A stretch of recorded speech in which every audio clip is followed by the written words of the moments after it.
Maka apabila bintang-bintang itu tumisat, dihapuskan cahayanya, dan apabila langit furijat, dibelah dan dipecah, dan apabila gunung-gunung nusifat, dihancur-hancurkan, dan apabila rasul-rasul telah ditetapkan waktunya, niscaya dikatakan kepada mereka, sampai hari apakah ditangguhkan azab kepada orang kafir itu? Sampai hari keputusan. Tahukah kamu apa hari keputusan itu? Maka celakalah pada hari itu bagi para pendusta kebenaran. Ma'asyiral muslimat yang dimuliakan Allah Subhanahu wa taala, setelah Allah Subhanahu wa taala bersumpah dengan al-mursalat, maka kita masuk pada jawab daripada sumpah tadi. Bahwa sumpah-sumpah itu digunakan untuk menceritakan sebuah peristiwa yang sangat besar. Innama tu'aduna lawaqi, sesungguhnya apa yang dijanjikan kepadamu pasti terjadi. Artinya kiamat itu pasti terjadi, walaupun tidak diketahui kapan terjadinya, tetapi pasti terjadi. Makanya Nabi SAW ketika datang Arab Badui menemui Nabi dan mengatakan, kapan akan terjadinya kiamat wahai Rasul? Mata sa'ah. Maka Nabi SAW berpaling dan tidak mau menjawab sampai 3 kali. Baru Nabi SAW mengatakan, wa ma'a'adatta laha. Engkau bertanya soal kiamat itu, apa yang kau telah siapkan untuk terjadinya? Maka sang Badui mengatakan, la syai'a ya Rasulullah, aku tidak memiliki apapun persiapan, walakinni uhibbullaha wa rasul, tetapi aku sangat cinta dengan Allah dan Rasulnya.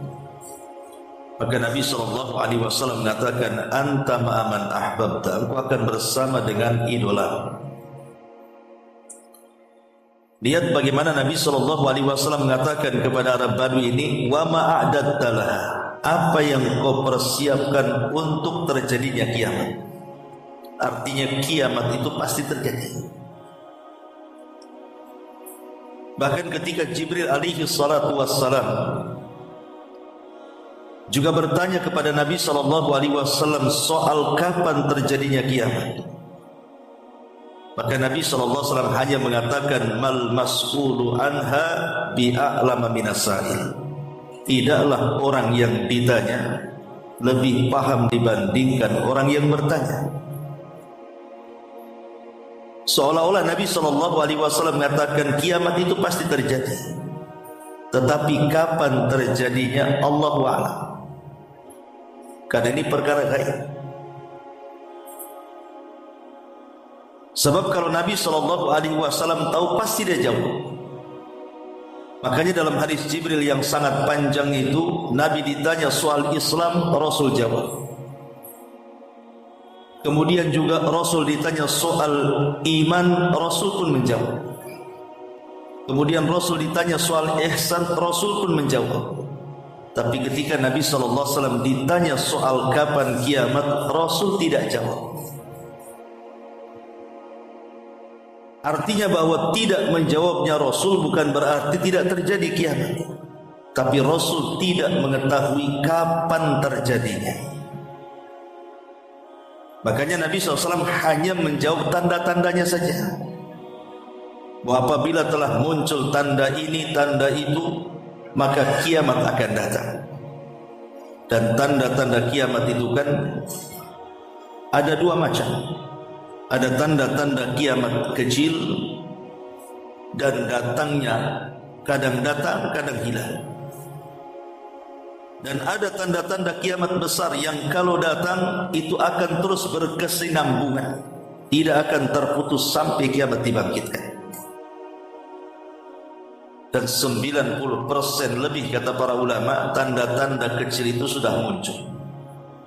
Hanya tinggal beberapa persen saja dan mengarah kepada tanda-tanda kiamat besar. Tapi kapan terjadinya sekali lagi kita tidak tahu. Tapi Allah katakan innama tu'aduna lawaqi'. Sesungguhnya apa yang dijanjikan soal kiamat kepadamu itu pasti terjadi. Tidak mungkin tidak, pasti terjadi. Kemudian Allah Subhanahu wa taala menjelaskan tentang kondisi kehancuran alam semesta. Seperti apa kehancuran alam semesta ini? Allah memulai dengan kondisi bintang. Allah mengatakan fa idzan nujumu tumisat. Apabila bintang-bintang itu dihapuskan cahayanya. Di dalam ayat yang lain, wa idzan nujumun kadara. Dan tatkala bintang-bintang itu dijatuh-jatuhkan. Sebagian para ulama mengatakan arti kadara artinya tasaqat, artinya bintang-bintang itu berjatuhan. Tapi ada juga yang mentafsirkan artinya taghayyara, bintang-bintang itu akan berubah, yang tadinya bercahaya menjadi gelap gulita. Tentu penafsiran baik yang mengatakan bintang itu akan berjatuhan pada hari kiamat ataupun yang mengatakan bintang itu akan terhapus cahayanya tidak bertentangan, karena bisa dijamak.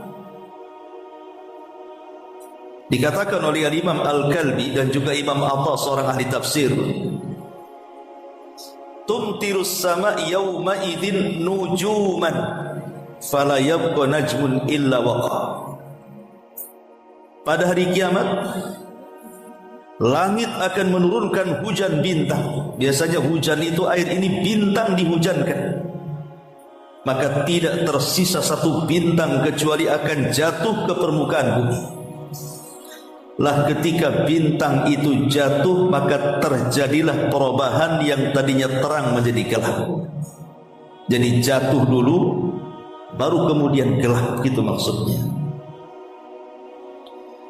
Ma'asyiral muslimat yang dimuliakan Allah Subhanahu wa taala. Dan kalau kita juga melihat bukan hanya bintang, bahkan matahari dan juga bulan pada hari kiamat itu keduanya akan digulung oleh Allah Subhanahu wa taala. Makanya Allah mengatakan dalam surah At-Takwir, idza syamsu kuwirat, apabila matahari digulung oleh Allah Subhanahu wa taala. Dan Nabi sallallahu alaihi wasallam juga mengatakan asy-syamsu wal qamaru mukawwaran yaumal qiyamah. Matahari dan bulan akan digulung dan dilipat pada hari kiamat. Ma'asyiral muslimat yang dimuliakan Allah Subhanahu wa taala. Sebagian ahli tafsir mengatakan bahwa kemana matahari dan bulan digulung ini, dan keduanya bagian daripada bintang.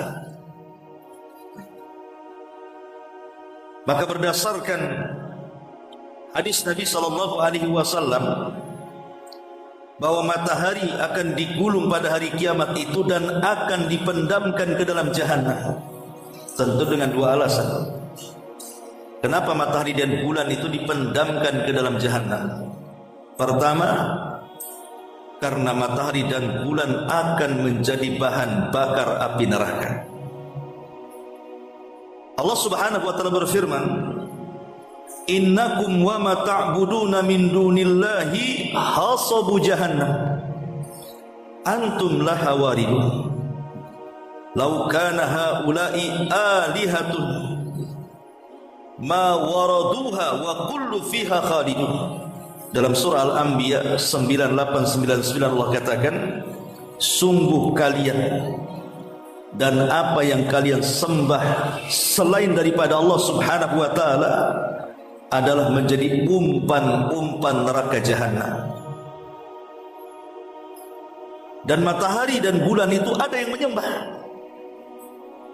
Di zaman Ratu Balqis mereka menyembah matahari dan bulan. Di zaman Nabi Ibrahim juga sebagian kaum Ibrahim menyembah matahari, bulan, bahkan bintang. Sementara Allah katakan innakum wa ma ta'buduna min dunillahi hasabu jahannam. Sungguh kalian dan apa yang kalian sembah daripada selain Allah akan menjadi bara api dan umpan neraka jahanam. Ayat ini kata Imam Asy-Syinkiti rahimahullahu taala tadullu ala anna jami'al ma'budati ma'abidiha finnar, bahwa seluruh sesembahan selain daripada Allah akan dikumpulkan bersama para penyembahnya di satu neraka. Jadi kalau mereka menyembah sapi maka akan dikumpulkan satu neraka. Kalau mereka menyembah batu maka akan dikumpulkan dalam satu neraka. Termasuk juga matahari dan bulan akan dikumpulkan dengan para sesembahannya.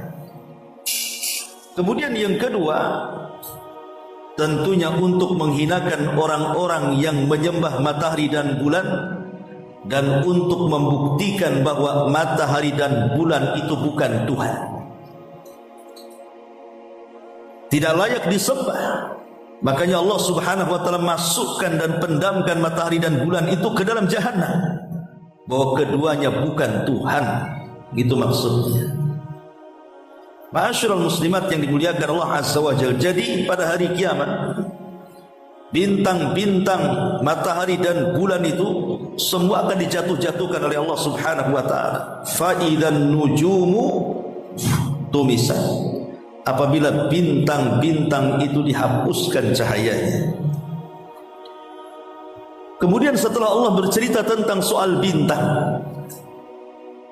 maka Allah Subhanahu wa taala mulai bicara soal langit. Allah katakan wa idzas samaa furijat, dan apabila langit mulai terbelah dan terpecah.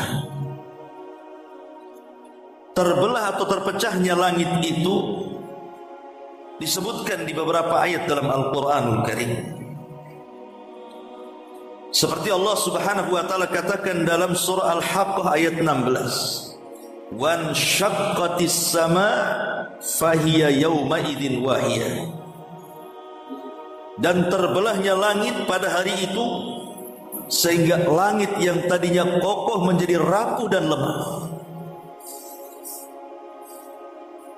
Ma'asyiral muslimat yang dimuliakan Allah Subhanahu wa taala. Kemudian juga disebutkan di dalam surah yang lainnya, Allah mengatakan wa idzas samaa'u kushitat, dan tatkala langit dilenyapkan. Sehingga kemudian para ulama ketika berusaha untuk menggabungkan satu ayat dengan ayat yang lainnya, seperti namanya surah Al-Infitar. Surah Al-Infitar ini artinya terbelahnya langit. Kemudian surah Al-Insyiqaq juga menceritakan terbelahnya langit. Kemudian juga dalam Al-Quran surah Al-Anbiya ayat 104 juga bahwa langit itu akan digulung mana? Yauma natwis sama katayyi sijilil kutub. Ingat pada hari kiamat langit kami akan gulung seperti lembaran-lembaran buku. Makanya Allah juga mengatakan dalam surah Az-Zumar ayat 67, wa ma qadarullaha haqqa qadri wal ardu jami'an qabdatuhu yaumal qiyamah was samawat matwiyatun biyamini subhanahu wa ta'ala amma yusyrikun. Dan mereka tidak pernah mengagungkan Allah dengan sebenar-benar pengagungan, padahal bumi dan seluruh langit dalam genggamannya pada hari kiamat seluruh bumi akan berada dalam genggamannya pada hari kiamat, termasuk juga langit akan dilipat dengan tangan kanannya. Maha suci Allah dan maha tinggi Dia dari apa yang mereka persekutukan. Jadi kalau kita gabungkan semua ayat, maka pada hari kiamat berawal daripada infitar. Langit itu akan terbelah, tapi tidak secara keseluruhan. Makanya ada surat namanya surah Al-Infitar. Kemudian setelah infitar terbelah, maka terjadi namanya Al-Insyiqaq. Ada juga surah Al-Insyiqaq dalam Quran, sudah kita bahas. Dan insyiqaq ini lebih dahsyat dibandingkan infitar. Karena kalau infitar ini terbelah, tapi kalau insyiqaq ini terbelah secara sempurna. Baru setelah itu langit melemah. Sebagaimana surah Al-Haqqah ayat 16 tadi, wan syaqqatis sama fahiya yawma idzin wahiyah. Dan ketika langit terbelah, maka pada hari itu langit menjadi lemah dan rapuh. Karena langit itu kan bangunan. Bangunan ini kalau tiang-tiangnya sudah mulai roboh, maka tentu akan lemah atapnya, pasti akan roboh juga. Pada Allah mengatakan wa bainaina fawqakum sab'an shidada, dan kami bangun di atas kamu, maksudnya 7 lapis itu dengan sangat kokoh sekali. Tapi kalau sudah terpecah kemudian terbelah kemudian menjadi lemah, apa yang terjadi? Disinilah terjadi al-kasy yang dikatakan idas samaun kushitat, dan tatkala langit dilenyapkan. Berarti terbelah, kemudian terbelah hancur, kemudian lemah, kemudian lenyap. Kemana langit lenyap? Karena Allah subhanahu wa ta'ala menggulungnya tadi. Allah gulung di tangan kanan, dan juga bumi berada di genggamannya. Itulah kondisi langit pada hari kiamat. Setelah kemudian Allah subhanahu wa ta'ala menceritakan soal langit, maka Allah beralih kepada kondisi bumi, dimulai daripada gunung-gunung. Di sini Allah subhanahu wa ta'ala mengatakan wa idzal jibalu nusifat, apabila gunung-gunung itu dihancurkan. Ma'asyiral muslimat yang dimuliakan Allah subhanahu wa ta'ala, dalam ayat yang lain juga Allah mengatakan wa idzal jibalu suyyirat, dan apabila gunung-gunung diperjalankan. Ada yang mengatakan bahwa yang dimaksud suyyirat diperjalankan di sini artinya diterbang-terbangkan.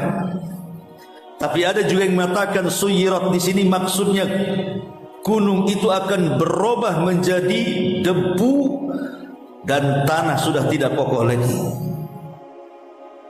Makanya Allah mengatakan dalam surah An-Naml ayat 88 itu wa taral jibala tahsabuha jamidatan wa hiya tamurru marras sahab, dan kamu lihat gunung-gunung itu kamu sangka dia tetap pada tempatnya. Tidak, dia akan berjalan satu masa, akan tercabut dari pasaknya, kemudian akan diterbangkan ke langit, kemudian akan ditubrukkan satu dengan yang lainnya, kemudian hanya sisa debu yang kembali ke bumi. Wasuyyiratil jibalu fakanat saraba, dan gunung-gunung pun dijalankan sehingga menjadi fata morgana. Dalam surah Toha lebih jelas lagi Allah mengatakan wa yas'alunaka 'anil jibal faqul yansifuha rabbi nasfa. Mereka bertanya-tanya soal gunung kepadamu wahai Muhammad pada hari kiamat. Katakan, Tuhanku akan menghancurkan pada hari kiamat sehancur-hancurnya.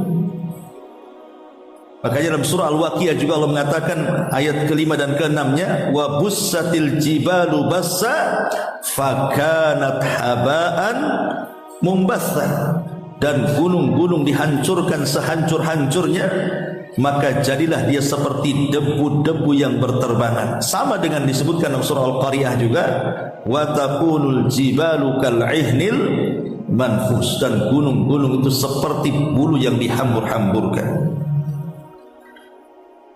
kalau kita perhatikan gabungan ayat-ayat ini, berarti kondisi gunung pada hari kiamat itu, pertama, Allah akan mencabut dari pasaknya.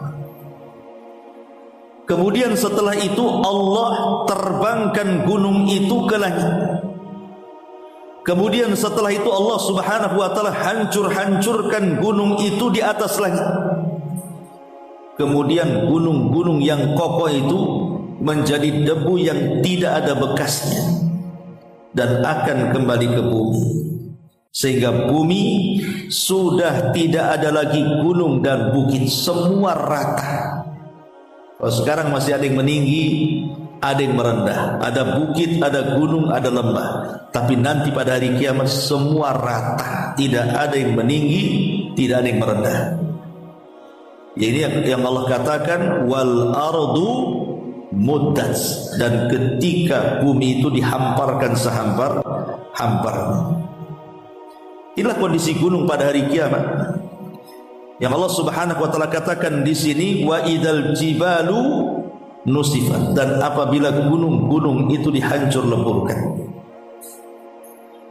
Tentu bukan hanya gunung-gunung saja yang ada di bumi itu.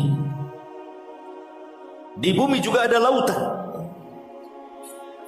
Lalu bagaimana nasib lautan pada hari kiamat?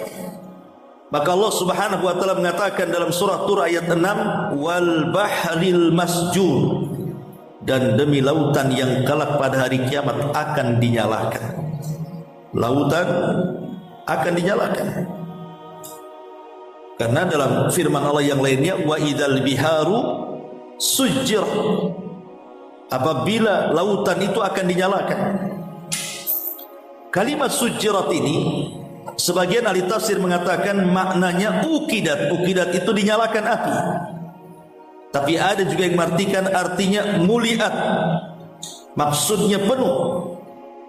Maksud penuh di sini artinya meluap dari lautan ke daratan. Karena dalam ilmu yang sudah kita pahami di sekolah-sekolah kan, bahwa bumi ini lebih banyak lautannya dibandingkan daratannya kan. Jadi kalau dibandingkan persen itu 2,5% atau 2/3%, 2/3 bumi ini kan semua lautan. Jadi daratan itu kan hanya sepertiganya saja. Lah bayangkan 2/3 lautan ini, sementara daratan hanya 3%-nya saja, 30-nya saja. Kemudian lautan ditumpahkan ke daratan, apa tenggelam semuanya itu? Lain kalau umpamanya lautannya sedikit, ini lautan lebih luas, 2/3, sementara sepertiganya daratan. Makanya ada sebagian yang mengatakan maksudnya sujjirat di sini artinya muliat, artinya akan diluapkan dari dasar lautan, ditumpahkan ke bumi sehingga bumi penuh dengan lautan. Kemudian ada juga yang mengatakan dan lautan akan mengerti. Ma'asyiral muslimat yang dimuliakan Allah Azza wa Jalla, Ibnu Abbas radhiyallahu anhu berkata, uqidat fasara naran tadtarim, lautan akan dinyalakan sehingga menjadi api yang bergejolak. Dalam tafsir yang lain maksudnya zahaba ma'uha falam yabqa fiha qatr. Imam Qatadah mengatakan bahwa lautan akan dikeringkan airnya sehingga tidak tersisa meskipun hanya satu tetes. Dari sini kalau kita kompromikan semua ayat-ayat soal lautan ini, berarti kondisi lautan yang pertama ketika terjadi pada hari kiamat itu, pertama akan diluapkan dulu. Lautan itu akan diluapkan, kemudian meluber, lalu bergabung dengan air-air yang ada di sungai-sungai. Karena bumi sudah tertutup air itu.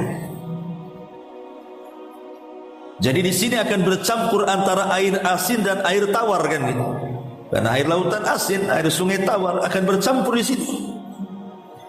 Kemudian Allah mulai menyalakan api. Bagaimana cara menyalakannya Allahu a'lam. Tapi begitulah Allah katakan, Sebagaimana penafsiran Ibnu Abbas, ukidat, maka lautan itu akan dinyalakan. Maka setelah kemudian terbakar seluruh lautan itu, maka akan membakar air sehingga yang tadinya lautan itu menjadi laut api, tiba-tiba kemudian surut dan mengering sehingga tidak ada satu tetes yang tersisa di lautan. Begitulah jamak cara memahami tentang kondisi lautan, karena ada yang mengatakan diluapkan, ada yang mengatakan kemudian dinyalakan dan begitu seterusnya. Ini kondisi lautan. Kalau kondisi darat tentu sudah jelas, Allah mengatakan idza zulzilatil ardu zilzalaha.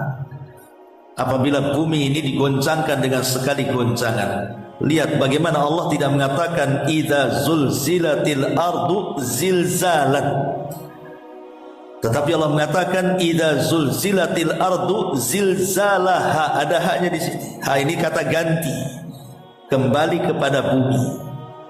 Jadi ketika kemudian zilzal, gempa itu diidhafahkan kepada bumi, berarti yang gempa itu bukan satu tempat yang lain, tidak. Berarti satu bumi gempa gitu maksudnya. Karena gempanya disandarkan ke bumi. Kalau sekarang ada gempa di Jogja, di Batam belum tentu gempa. Kemudian juga gempa di Lombok, di Batam juga tidak gempa. Tapi nanti pada hari kiamat gempa ini disandarkan ke bumi. Artinya bukan hanya Lombok, bukan hanya Jogja, bukan hanya Indonesia, satu dunia gempa. Lah itulah kondisi kiamat. Lalu bagaimana dengan harta-harta manusia saat kiamat itu? Allah gambarkan wa idal isyaru utilas, dan apabila unta-unta yang bunting itu ditinggalkan. Ini kinayah, karena orang-orang Arab itu mereka senang dengan unta, dan itulah dunia yang bagi mereka berharga. Artinya ketika Allah Subhanahu wa taala mengatakan wa idal isyaru utilat, berarti pada hari kiamat itu manusia sudah tidak mengurus harta lagi, saking ketakutannya. Karena pada hari kiamat itu semua akan hancur. Mungkin hari ini ibu melihat lautan yang sangat indah, membiru dan begitu seterusnya. Nanti pada hari kiamat, kemana keindahan lautan itu pergi? Tidak akan ada lagi. Hari ini kita melihat ketika purnama-purnamanya di langit, bintang yang bertebaran di atas langit sana. Mungkin indah kita lihat hari ini, tapi hari kiamat, kemana keindahan bintang itu? Sudah tidak ada lagi. Kita lihat gunung-gunung, bangunan bertingkat, hotel-hotel pencakar langit, bangunan-bangunan pencakar langit. Nanti pada hari kiamat lo nggak ada, kena gempa semua. Jadi pada hari itu nggak ada lagi peduli orang itu dengan kekayaan. Wa idal isyaru utilas. Itulah kondisi gambaran singkat yang disebutkan dalam surah Al-Mursalat. Baru kemudian beralih setelah terjadi kiamat yang luar biasa, baru beralih kepada hari setelah kiamat. Allah mengatakan di sini wa idar rusulu uqitat. Apabila rasul-rasul itu telah ditetapkan waktunya. Maksudnya apa? Maksudnya setelah kiamat ditetapkan, kemudian dihancurkan alam semesta dengan sehancur-hancurnya. Kemudian manusia mulai beralih dari kehidupan dunia kepada kehidupan akhirat. Mulailah manusia dibangkitkan pada hari itu oleh Allah Subhanahu wa taala dari setiap tulang ekor manusia. Setelah dibangkitkan, kemudian dikumpulkan. Di mana? Di padang mahsyar. Disinilah Allah katakan wa idar rusulu uqitat. Ketika rasul-rasul, nabi-nabi itu sudah ditetapkan waktunya untuk dimintai pertanggungjawaban di hadapan Allah atas risalah yang disampaikan kepada umatnya. Nanti Nuh alaihi salatu wassalam itu akan dipanggil oleh Allah Subhanahu wa taala pada hari kiamat. Dan seluruh umat Nuh dipanggil. Kemudian Allah katakan kepada Nuh, Nuh, sudahkah kau sampaikan risalahku kepada umat? Maka Nuh alaihi salatu wassalam mengatakan, sudah ya Rabb, sudah. Maka kemudian Allah subhanahu wa ta'ala katakan kepada umatnya Nuh alaihi salam, betul Nuh sudah menyampaikan risalah kepada kalian. Maka umat Nuh mengatakan, tidak ya Rabb, Nuh berdusta, dia tidak pernah menyampaikan risalahnya kepada kami. Maka Allah subhanahu wa ta'ala katakan, ya Nuh, lihat umatmu mengatakan engkau berdusta, engkau belum menyampaikan risalahku. Ada enggak saksi yang mendukungmu bahwa engkau menyampaikan risalahnya? Kata Nuh, ada. Kemudian Nabi Nuh alaihi salatu wassalam mengisyaratkan kepada kita, kepada umat Nabi sallallahu alaihi wasallam. Maka dari sini Allah subhanahu wa ta'ala katakan, fa kaifa idza ji'na min kulli ummatin bisyahid. Bagaimana kalau seandainya kalian akan datang kepada setiap umat menjadi saksi mereka? Jadi kita ini akan menjadi saksi kepada semua para nabi. Jadi ketika Nuh mengisyaratkan itulah saksiku, maksudnya disyaratkan kepada siapa? Umat Nabi, umat Rasul, umat Nabi kita Muhammad sallallahu alaihi wasallam. Maka kita semua akan dipanggil oleh Allah subhanahu wa ta'ala. Kemudian mengatakan, kalian mau bersaksi akan persaksian Nuh bahwa dia telah menyampaikan risalahku kepada umatnya. Maka serentak umat Islam, umat Muhammad sallallahu alaihi wasallam mengatakan, tentu ya Rabb, Nuh sudah menyampaikan risalahnya. Maka Allah mengatakan, bagaimana mungkin kalian bersaksi? Kalian tidak hidup di zaman Nabi Nuh. Bagaimana kalian tahu Nuh menyampaikan risalah? Kalian tidak hidup di zaman Nabi Nuh. Namanya saksi terus melihat. Kalau tidak melihat, macam mana akan jadi saksi? Tetapi kemudian umat Rasul pada hari kiamat mengatakan, ya Rabb, yang menyampaikan Nuh risalahmu kepada umat itu engkau sendiri. Di dalam Al-Quranul Karim, makanya adalah surah Nuh. Ya, kami tidak bersaksi, tidak pernah menyaksikan menyampaikan risalah, tapi engkau yang ngasih tahu kepada kami bahwa Nuh sudah menyampaikan risalahnya 1000 tahun dikurangi 50 tahun, 950 tahun. Maka Allah katakan, sadaqtum, benar kalian. Wa sadaqa Nuh wa kadzaba qaum. Ya, telah benar juga Nuh dan berdusta kaumnya. Kemudian setelah Nuh dipanggil lagi nabi-nabi yang lainnya beserta umatnya. Kemudian ditanya lagi dan kaumnya mengatakan, dusta nabi kami menyampaikan risalah. Kemudian Allah mengatakan, lihat, kaum mengatakan dusta, ada saksi, ada, disyaratkan lagi pada kita. Jadi setiap umat pada hari kiamat itu kita akan jadi saksi di situ. Ma'asyiral muslimat yang dimuliakan Allah Azza wa Jalla, sampai pada waktunya ketika kita sudah menjadi saksi kepada semua umat, giliran Nabi sallallahu alaihi wasallam menjadi saksi kepada kita.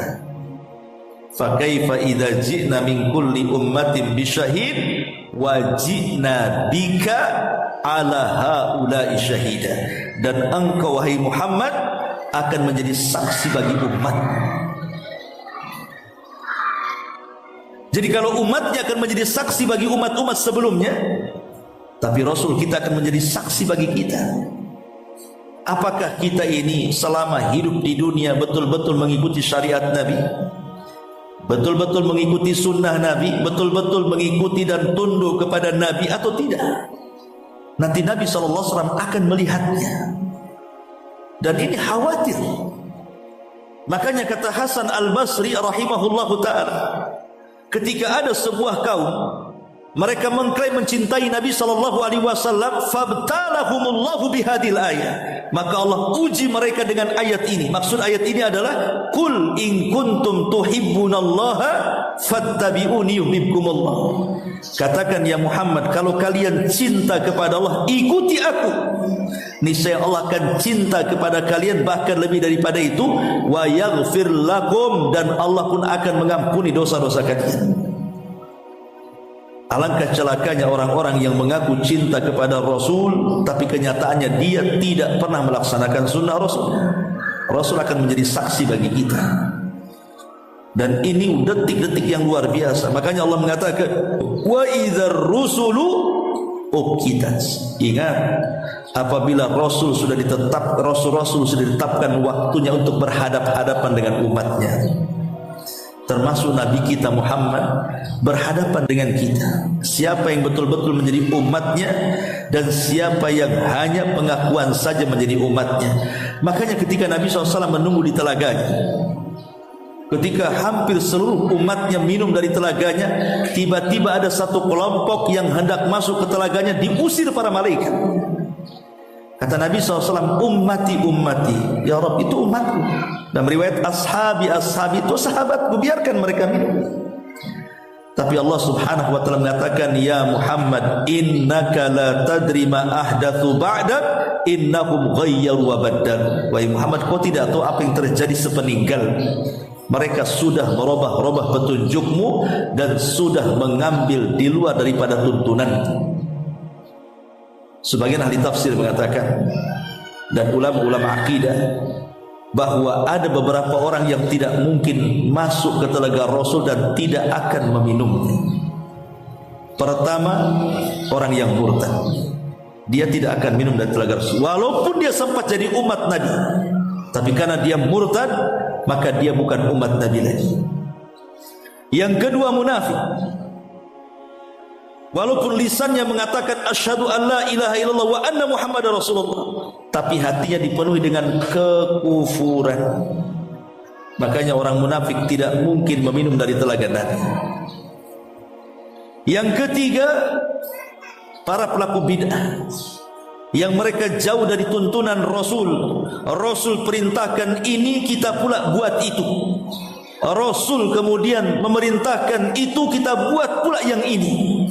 Tidak cocok dengan perintah, malah melanggar perintah dan tidak menjalankan yang diperintahkan. Mereka melakukan bid'ah dan membuat perkara-perkara dalam agama, maka ahli bid'ah tidak akan masuk ke telaga Nabi, karena mereka tidak mencintai Nabi hakikatnya. Kemudian yang keempat, para pelaku dosa besar. Mereka tidak mencintai Nabi. Nabi melarang tidak boleh judi, malah kalian judi. Nabi mengatakan tidak boleh zina, kalian zina. Nabi mengatakan jangan gibah, kalian gibah. Nabi mengatakan kalian jangan namimah, kalian namimah. Orang-orang yang banyak melakukan dosa besar, maka dikhawatirkan tidak meminum telaga Nabi SAW. Wa idar rusulu uqitat liyaumin ujjilan, niscaya dikatakan kepada mereka, sampai hari apakah ditangguhkan azab itu bagi orang-orang kafir. Maka Allah mengatakan sampai hari keputusan, hari yaumul fasl, hari pengadilan. Jadi nanti pada hari kiamat manusia akan dikumpulkan dan akan diadili Allah seadil-adilnya. Subhanallah, satu per satu manusia akan diadili. Jangan berpikir bagaimana mengadili satu per satu. Satu kota Batam bisa antri, belum lagi satu dunia, belum lagi orang yang pertama hidup sampai yang terakhir mati. Cemana Allah mengadili satu persatu? Innallaha sari'ul hisab. Allah itu sungguh cepat hisabnya. Tidak sampai setengah hari kaum muslimin sudah selesai dihisab. Ya. Jadi hari keputusan itu akan ada. Disinilah tersingkap semua kezaliman, semua maksiat yang pernah kita lakukan. Tersingkap banyak aib di hadapan Allah Subhanahu wa taala. Ketika di dunia boleh jadi orang bermaksiat itu dia tutup-tutupi aibnya, tapi pada hari kiamat Allah singkap aibnya. Makanya kenapa Rasul sangat mengkhawatirkan orang-orang yang suka menyingkap-nyingkap aib orang, Allah singkap aib dia pada hari kiamat. Rasul mengatakan, "Man kasyafa aurata akhi, kasyafallahu auratahu yaumal qiyamah." Siapa yang menyingkap aurat saudaranya, aib saudaranya, dosa saudaranya, maka akan singkap aib dia pada hari kiamat di hadapan Allah. Tapi sebaliknya, man satara musliman satarahullahu yaumal qiyamah. Siapa yang menutup aib seorang muslim, Allah akan tutup aibnya pada hari kiamat. Termasuk orang-orang yang menceritakan aibnya sendiri, Allah sudah tutup baik-baik, dia ceritakan pula aibnya sendiri. Itulah mujahir. Orang mujahir tidak akan dimaafkan, akan dibongkar pada hari kiamat dosa-dosanya. Makanya Rasul mengatakan, kullu ummati mu'afan illal mujahirin. Setiap umatku dimaafkan kecuali orang-orang yang mujahir. Rasul, siapa mujahir itu? Kata Rasulullah SAW, orang yang malam hari dia berbuat dosa, kemudian dia tidur, Allah tutupi aibnya, orang nggak tahu. Di pagi hari dia cerita pula dosa malamnya. Dia di siang hari melakukan dosa, Allah tutup tuh aibnya sampai malam. Di malam hari pula cerita dosa siangnya. Orang ini tidak akan diampuni oleh Allah, dibongkar aibnya pada hari kiamat. Termasuk para pengkhianat akan diberikan bendera dan dia mengatakan inilah orang yang berkhianat. Termasuk orang-orang yang sombong di dunia, Allah kecilkan tuh badannya di akhirat. Allah tampakkan bagaimana ketika dulu merasa sombong besar di hadapan manusia, di akhirat Allah kecilkan pula badannya. Yuhsyarun nas yaumal qiyamah, yuhsyarul mutakabbiruna yaumal qiyamah amsaladzar fi suratir rijal, kata Rasul. Orang-orang yang sombong itu, maka mereka akan dikecilkan, lihat aibnya ditampakkan. Ya boleh di dunia Anda besar, tapi di akhirat Anda kecil. Termasuk juga orang-orang yang suka berdusta, yang terus berdusta, hatta yuktaba indallahi kadzdzaba, sampai nanti pada hari kiamat dicap di dahinya dia kadzdzab, pendusta.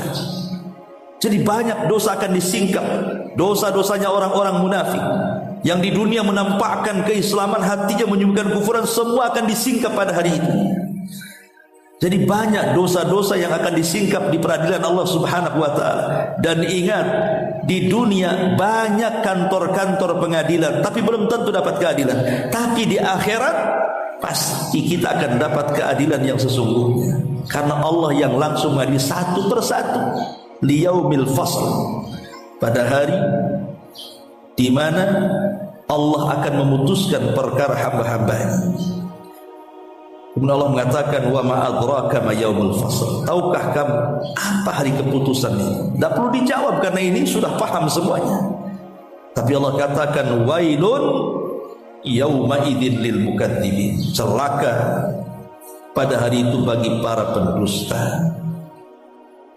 Di sini Allah mengulang, nanti kalau ibu baca surah Al-Mursalat itu, Allah mengulang kalimat wailun yauma idzil mukadzibin berapa kali? 10 kali. Nanti akan terulang-ulang. Wailun yauma idzil mukadzibin, wailun yauma idzil mukadzibin. Allah ulang 10 kali. Kenapa? Ada apa diulang-ulang sampai 10 kali? Karena ini bukan kebiasaan Allah mengulang-ulang ayat dalam surat. Ada yang terulang-ulang tapi tidak sebanyak ini maksudnya. Bukan kebiasaan Allah mengulang-ulang ayat sampai 10 kali dalam satu surat itu. Menunjukkan ada apa di sini kan? Al-Imam Al-Qurtubi rahimahullah telah mengatakan bahwa mengulang-ulang ayat ini berkali-kali karena banyak hal di mana orang-orang musyrik Arab itu terlalu mendustakan agama. Karena mereka saking mendustakannya soal hari kebangkitan, soal ada kehidupan setelah kematian, soal ada keputusan dan juga hisab dan yang lainnya. Makanya Allah ulang-ulang. Karena orang-orang musyrik itu, kata Qurtubi, Imam Al-Qurtubi, mereka teramat sangat mendustakan hari kebangkitan. Makanya Allah ulang-ulang. Karena mereka mendustakan. Lah karena saking banyaknya orang-orang musyrik itu mendustakan tentang hari akhir, makanya Allah pun perbanyak kalimat wailun yauma idzin lil mukadzibin. Celaka pada hari itu bagi para pendusta akan hari kehidupan setelah kematian dan balasan setelah kematian manusia. Nah, di antara penjelasan dari para ulama tafsir, berarti kalau kita simpulkan semuanya, oh, hari kiamat itu pasti terjadi. Adapun kejadiannya kapan, wallahu a'lam. Tapi yang jelas bahwa sebelum kiamat itu terjadi dimulai dengan tanda-tanda kiamat kecil, kemudian tanda-tanda kiamat besar. Dimulai dengan munculnya Dajjal, kemudian turunnya Isa bin Maryam, kemudian keluarnya atau hancurnya benteng Ya'juj wa Ma'juj. Kemudian setelah itu muncul dukhan, artinya asap yang pekat yang melekat di langit hitam. Kemudian matahari terbit dari arah barat. Kemudian muncul binatang yang bisa bicara. Kemudian setelah itu muncul gempa dari arah timur, gempa dari arah barat, gempa dari Jazirah Arab, dan ditutup dengan api yang menggiring manusia dari Aden Yaman, kemudian dikumpulkan di Syam. Baru terjadi kiamat besar, di mana langit mulainya dipecahkan, kemudian dibelah secara sempurna, kemudian dilenyapkan karena digulung oleh Allah Subhanahu wa taala. Kemudian bintang dijatuh-jatuhkan, kemudian dipadamkan cahayanya dan membentur satu dengan yang lainnya sehingga terjadi kekacauan di mana-mana.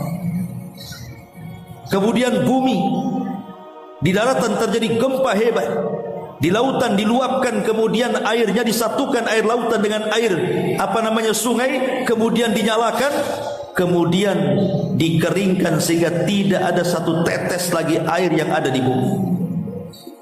Kemudian gunung dicabut, diterbangkan, dihancurkan di langit, kemudian dikembalikan hanya sisa debu-debunya saja. Kemudian betul-betul dihancur-hancurkan semua alam semesta kecuali makhluk yang Allah kecualikan. Seperti aras tidak hancur, sorga tidak hancur, ruh juga tidak hancur. Ada makhluk sekitar 7 makhluk yang tidak dihancurkan. Tetapi semua makhluk Allah katakan kullu man 'alaiha fan wa yabqa wajhu rabbika dzil jalali wal ikram. Semua akan binasa kecuali wajah Allah. Sehingga ketika terjadi kehancuran alam semesta selama 40, kata Abu Hurairah yang tidak tahu apakah 40 tahun kehancuran-hancuran itu, apakah 40 bulan, apakah 40 pekan, wallahu alam, ataukah mungkin 40 hari. Abu Hurairah tidak menyebutkan itu, hanya kalimat 40-nya saja. Disitulah Allah Subhanahu wa ta'ala akan mengatakan di hadapan makhluk yang sudah hancur lebur itu, dan mengatakan ainal mutakabbirun, di mana orang-orang yang sombong, mana orang-orang yang congkak itu. Anal malik, sayalah raja. Ainal mutakabbirun, mana orang-orang yang sombong itu. Anal malik, sayalah raja. Kemudian Allah Subhanahu wa taala mengatakan, limanil mulkul yaum. Kalian sudah tahu ini milik siapa kekuasaan ini semuanya? Tidak ada yang jawab karena semua sudah hancur lebur. Maka Allah jawab sendiri dan mengatakan lillahil wahidil qahhar. Semua adalah milik yang satu, yang Maha Esa dan Maha mampu untuk menghakimi segalanya. Dialah Allah Subhanahu wa taala.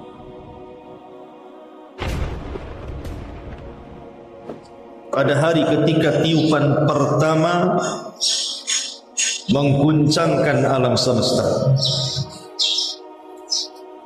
tatbauhar radifah, tiupan itu diiringi oleh tiupan yang keduanya. Qulubu yawma idin wajifah, hati manusia pada waktu itu merasakan ketakutan yang bersangatan. Absaruha khashi'ah, pandangan mereka tertunduk lesu. Yaquluna inna lamarduduna fil hafirah, orang-orang kafir pun berkata, apakah kita benar-benar akan dikembalikan kepada kehidupan yang semula? Aidza kunna idzaman nakhirah, apakah akan dibangkitkan juga apabila kita telah menjadi tulang belulang yang hancur? Qalu tilka idzan qarratun khasirah, mereka pun berkata kalau demikian itu adalah sesuatu pengembalian yang sangat merugikan. Fa innama hiya zajratu wahidah, maka pengembalian itu hanyalah dengan sekali tiupan saja. Fa idza hum bisahirah, maka seketika mereka hidup kembali di bumi yang baru, maksudnya padang mahsyar. Ma'asyiral muslimat yang dimuliakan Allah Subhanahu wa taala, ayat ini menggambarkan kepada kita tentang situasi hari kiamat. Di dalam hadis yang dikeluarkan oleh Imam Muslim dari sahabat Abi Hurairah radhiyallahu anhu, khairu yaumin tala'at alaihi syamsu yaumal jum'ah fihi khuliqa Adam wa fihi udkhilal jannah wa fihi ukhrija minha wa la taqumus sa'atu illa fi yaumil jum'ah. Kata Nabi SAW, sebaik-baik hari selama matahari terbit dari awal sampai akhir adalah di hari Jumat. Pada hari Jumat inilah Adam diciptakan, dan pada hari Jumat pula Adam dimasukkan ke dalam surga, dan pada hari Jumat pula Adam dikeluarkan dari surga. Dan tidak mungkin tegak hari kiamat kecuali di hari Jumat. Bahkan dalam riwayat yang lain,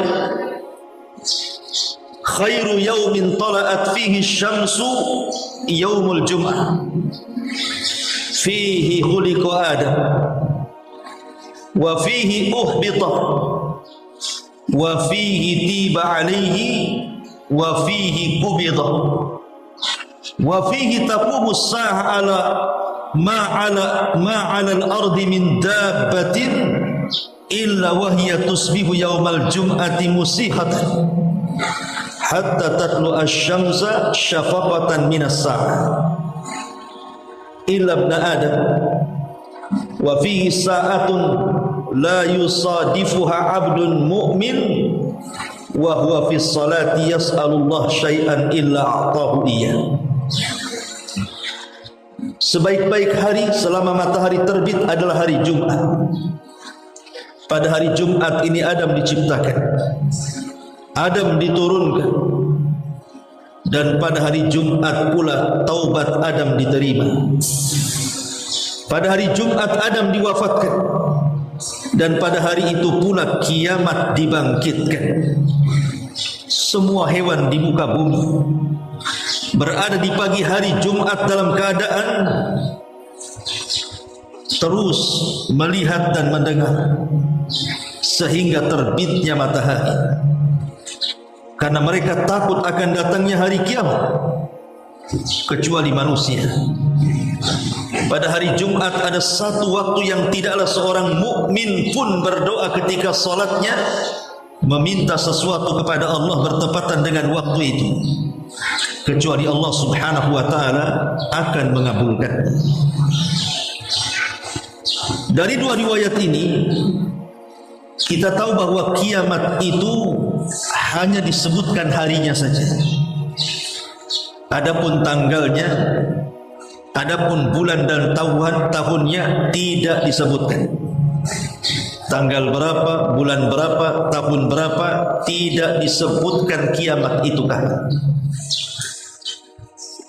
Tetapi Allah Subhanahu wa taala menghabarkan kepada kita lewat lisan Rasul bahwa yang jelas kiamat itu terjadi di hari Jumat, hari sakralnya kaum muslimin. Yang ajaib adalah semua binatang mereka akan merasakan datangnya kiamat. Makanya setiap hari Jumat binatang itu kalau sudah mendekati waktu pagi, antara fajar ke matahari terbit, maka binatang itu akan terus memperhatikan, mendengar dan melihat apakah bumi ini masih tetap ada ataukah dihancurkan. Kecuali manusia. Manusia tidak tahu menahu masalah itu, tapi binatang Allah berikan insting, mampu merasakan akan terjadi kiamat atau tidak. Apabila kemudian tidak terjadi apa-apa, maka mereka senang. Tapi kalau sudah tanda-tanda kiamat muncul, maka mereka ketakutan. Dan ini keajaiban alam semesta, Allah Subhanahu wa taala anugerahkan kepada binatang. Dan kiamat itu terjadi antara terbit fajar sampai terbit matahari. Artinya kiamat itu terjadi di pagi hari. Ma'asyiral muslimin, muslimat yang dimuliakan Allah Subhanahu wa taala. Disebutkan di dalam beberapa ayat dalam Al-Quranul Karim, wa yawma yanfukhu fis suri fafazi'a man fis samawati wa man fil ardi illa man syaa Allah wa kullu atauhu dakhirin. Dan ingatlah hari ketika ditiupkan sangkakala, maka terkejutlah segala yang ada di langit dan segala yang ada di bumi, kecuali sesiapa yang Allah kehendaki, dan mereka semua datang menghadap Allah dengan merendahkan. An-Naml ayat 87. Kemudian dalam surah Az-Zumar ayat 68-nya Allah katakan, wa nufikha fis suri fasa'iqa man fis samawati wa man fil ard illa man syaa Allah summa nufikha fihi ukhra fa idahum qiyamun yanzurun. Dan tiuplah sangkakala, maka matilah sesiapa yang ada di langit dan sesiapa yang ada di bumi, kecuali siapa yang dikehendaki Allah.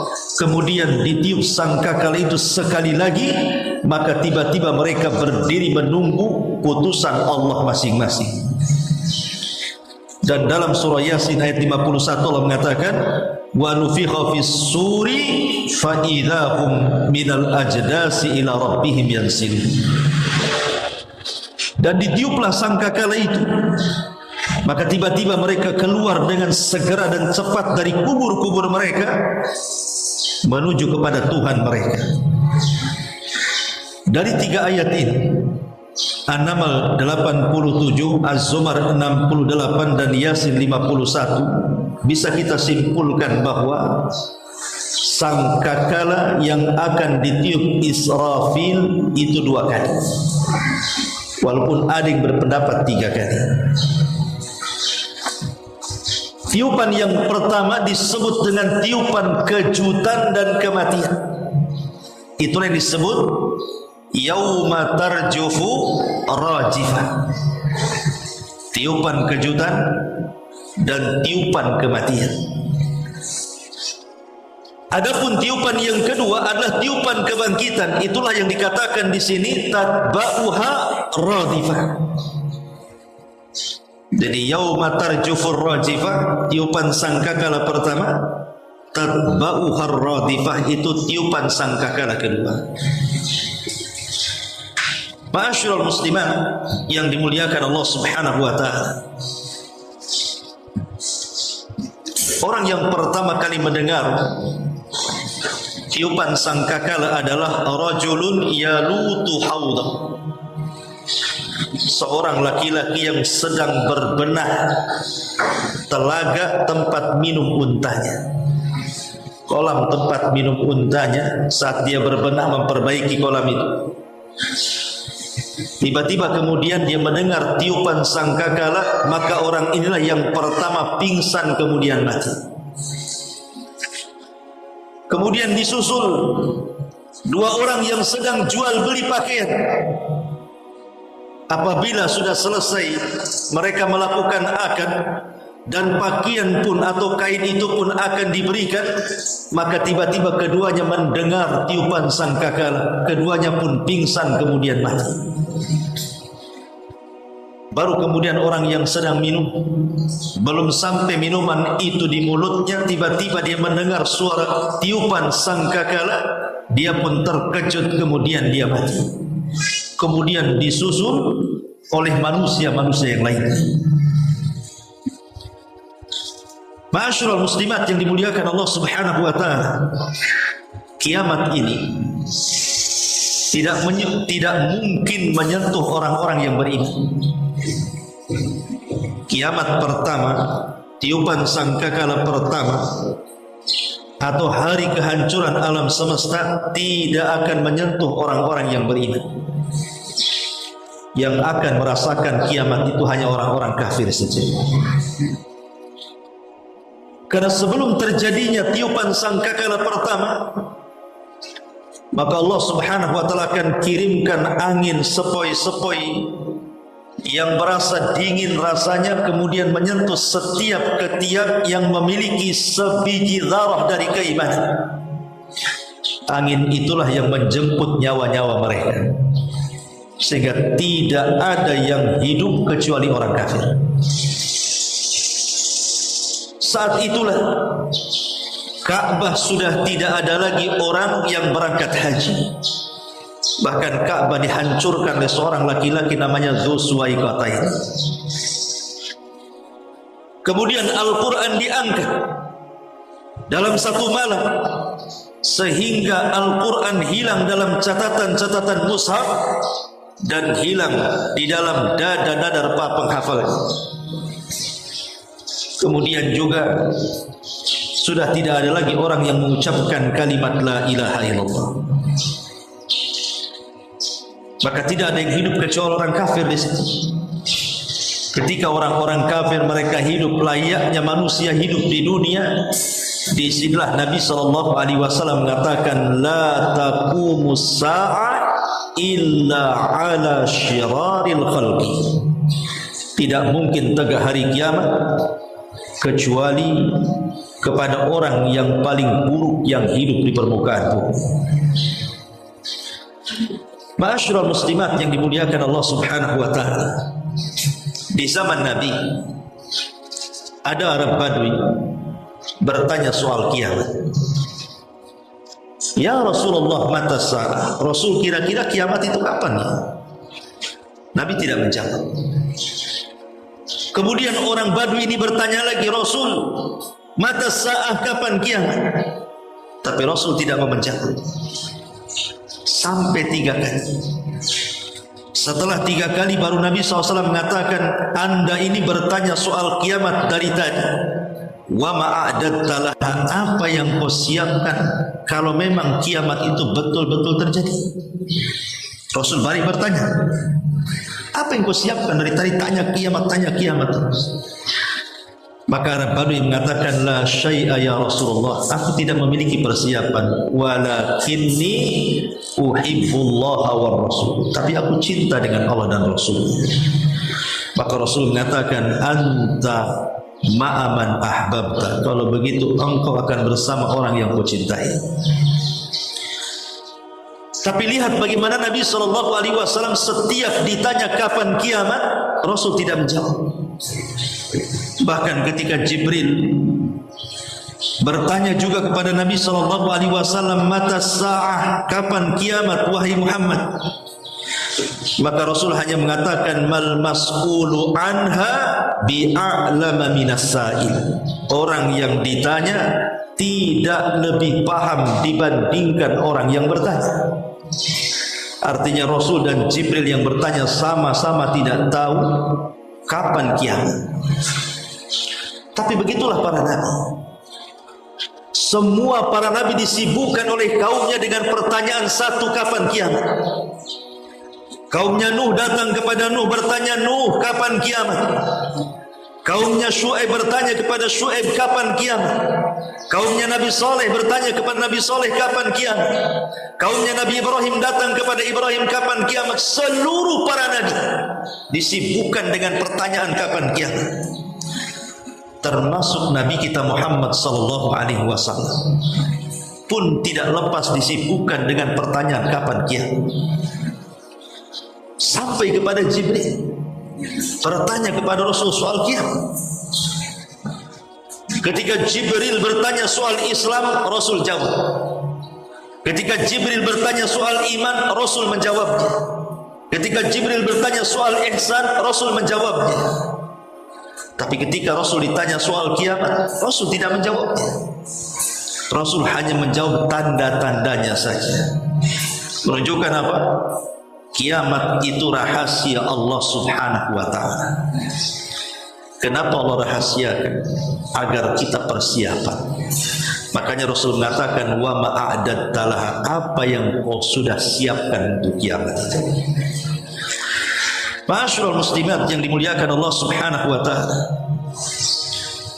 saat kiamat dibangkitkan, yauma tarjufur rajifah, hari di mana tiupan sangkakala pertama ditiup Israfil. Dan Allah Subhanahu wa taala sudah menugaskan dari sekian banyak malaikat, Israfilah malaikat pemegang sangkakala. Ketika Nabi SAW satu hari tidak nyenyak tidur, tidak enak makan, tidak selera minum, sedih. Datang sahabat bertanya, "Ma sya'nuka ya Rasulullah?" Ada apa dengan engkau hai Rasul?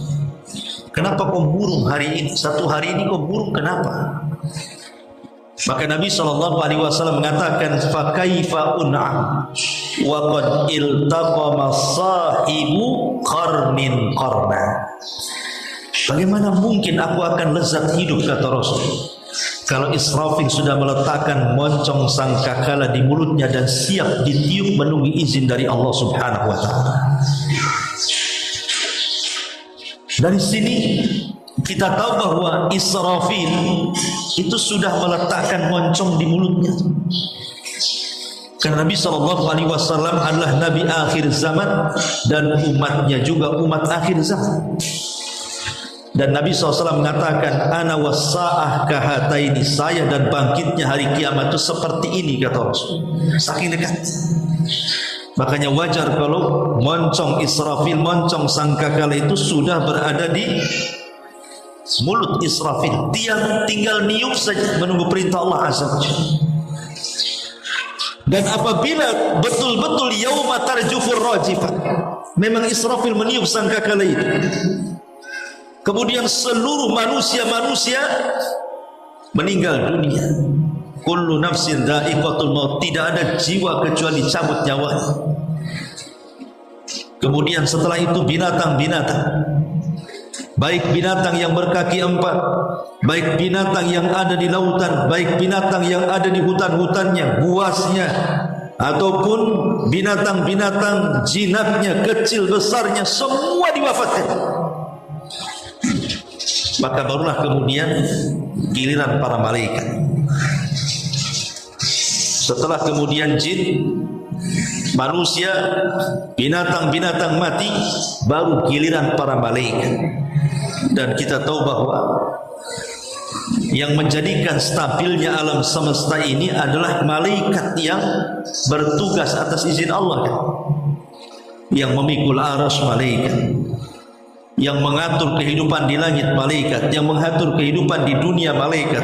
Ibu bisa bayangkan kalau seluruh malaikat yang ditugaskan Allah untuk menahan langit, untuk mengedarkan seluruh galaksi-galaksi yang ada di langit, tiba-tiba semua mati, apa enggak berantakan itu? Makanya saat kemudian para malaikat diwafatkan Allah Subhanahu wa taala, apa yang terjadi? Yang terjadi adalah kehancuran total alam semesta. Tiba-tiba kemudian bintang berjatuhan, kemudian menubruk satu dengan yang lain. Kemudian bola-bola api menerjang bumi, terjadilah gempa dahsyat yang luar biasa. Tercabutnya gunung-gunung. Kemudian keluar larva api, kemudian menyatu dengan lautan. Padahal lautan itu lebih luas 70% dibandingkan daratan, tapi menjadi lautan api ketika itu. Belum lagi kemudian bergoncangnya bumi, gempa di mana-mana. Allah mengatakan, "Idza zulzilatil ardu zilzalah." Apabila Allah gempakan bumi sekali gempa. Allah katakan zilzalah, gempa diidhofahkan kepada bumi, maknanya tidak ada tempat di bumi kecuali digempakan. Kalau sekarang ada gempa di Jogja, di sini tidak. Ada gempa di Lombok, di sini tidak. Alhamdulillah. Tapi pada hari kiamat melalui kemana? Semua digempakan. Gunung-gunung yang merupakan pasak bumi dicabut dan dibentur-benturkan di langit, sehingga gunung yang kokoh seperti kapas yang berhamburan ditiup angin. Maka akhirnya kemudian ketika tidak ada makhluk lagi yang hidup, tidak manusianya, tidak jinnya, tidak malaikatnya, tidak manusianya, tidak binatangnya, tidak ada makhluk kecuali Allah Subhanahu wa taala. Kullu man 'alaiha fan, semua dibinasakan kecuali Allah Dzul Jalali wal Ikram. Disitulah Allah Subhanahu wa taala melirik bumi yang sudah dihancur-hancurkan itu. Kemudian Allah berbicara dengan bumi. Limanil mulkul yaum. Limanil mulkul yaum. Kekuasaan ini milik siapa? Ainal muluk wa abnaul muluk. Di mana raja dan anak-anaknya? Ainal mutakabbirun, di mana orang-orang yang congkak dan sombong itu? Di mana mereka? Limanil mulkul yaum. Kekuasaan ini milik siapa? Tidak ada yang jawab. Tidak ada manusia, tidak ada jin, tidak ada binatang, tidak ada malaikat. Siapa yang jawab? Allah yang menjawab sendiri. Lillahil wahidil qahhar, kata Allah. Allah mengatakan semua kekuasaan ini lillah, hanya milik Allah. Wahidil qahhar, zat yang maha esa, yang maha perkasa.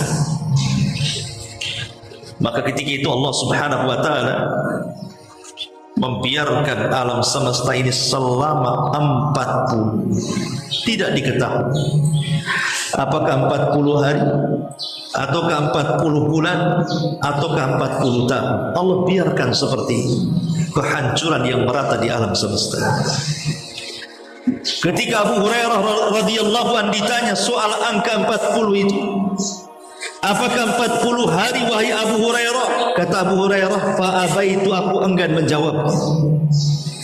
Apakah 40 bulan wahai Abu Hurairah? Fa'abaitu, kata Abu Hurairah, aku enggan menjawab. Apakah 40 tahun wahai Abu Hurairah? Fa'abaitu, kata Abu Hurairah, aku enggan menjawab. Yang jelas aku mendengar Rasul di angka 40. Itulah jeda antara tiupan pertama ke tiupan yang kedua. Bisa 40 hari, bisa 40 bulan, bisa juga 40 tahun. Wallahu a'lam. Tetapi kalau sudah lewat 40, disitulah yang pertama kali Allah subhanahu wa ta'ala bangkitkanlah Israfil, karena dia harus meniup sangkakala yang kedua. Tatba'uha radifa. Apa yang terjadi? Itulah yang difirmankan Allah subhanahu wa ta'ala tadi,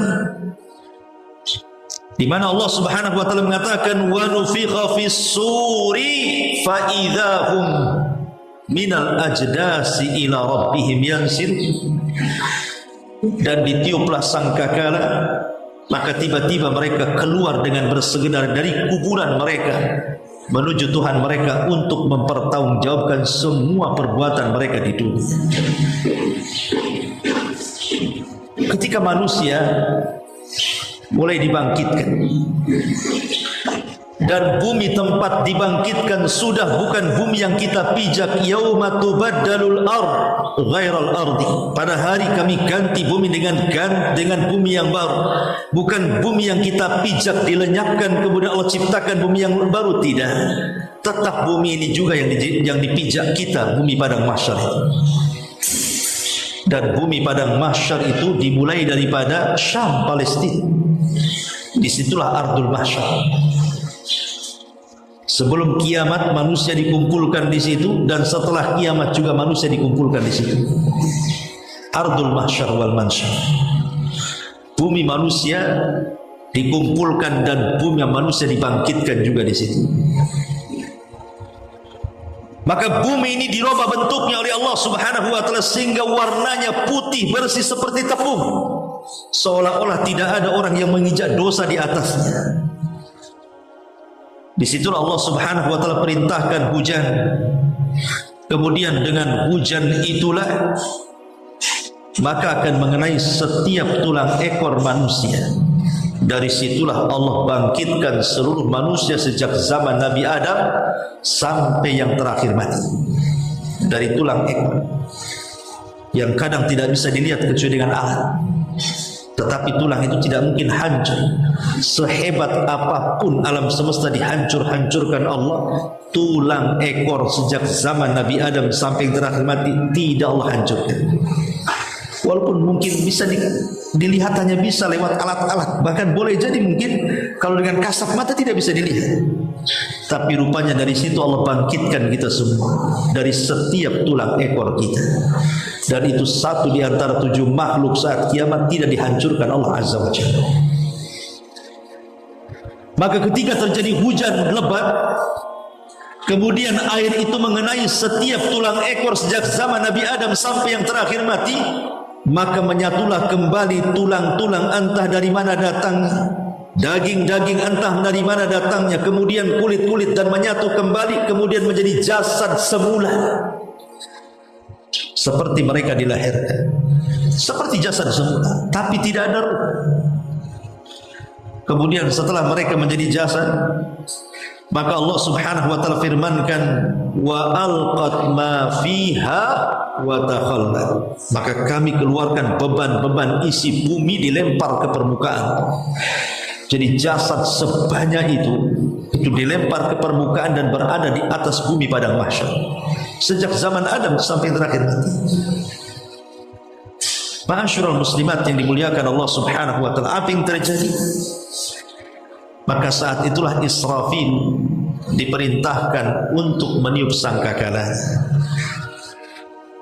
Ketika ditiup itulah maka ruh yang berada di Iliyin, ruhnya orang-orang yang beriman, melesat semuanya.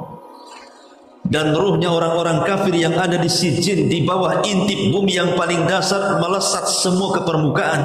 Dan mereka tidak ada yang tertukar antara ruh yang dan jasad sejak Adam sampai terakhir mati. Ruh tahu di mana tempatnya. Maka ketika semua manusia sudah hidup, dan Allah mengatakan, wa idzan nufusu zuwizat, ketika ruh disatukan dengan jasadnya, maka yang pertama kali siuman adalah Nabi sallallahu alaihi wasallam. Ana awwal man yanshaqqu fihi al-qabr. Sayalah orang yang pertama kali dibelah kuburannya. Artinya saya yang pertama kali dibangkitkan, kata Rasul. Kemudian aku melihat Nabi Musa sedang bersandar, sehingga aku tahu apakah aku lebih dulu dibandingkan dia.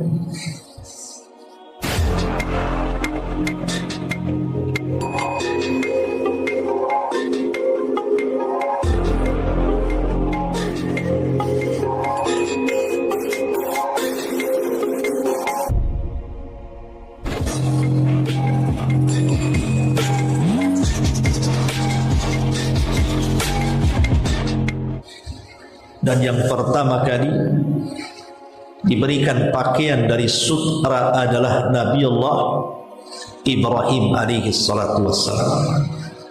Karena dia orang yang pertama kali membuka bajunya di dunia dalam rangka fisabilillah saat dibakar di depan Namrud.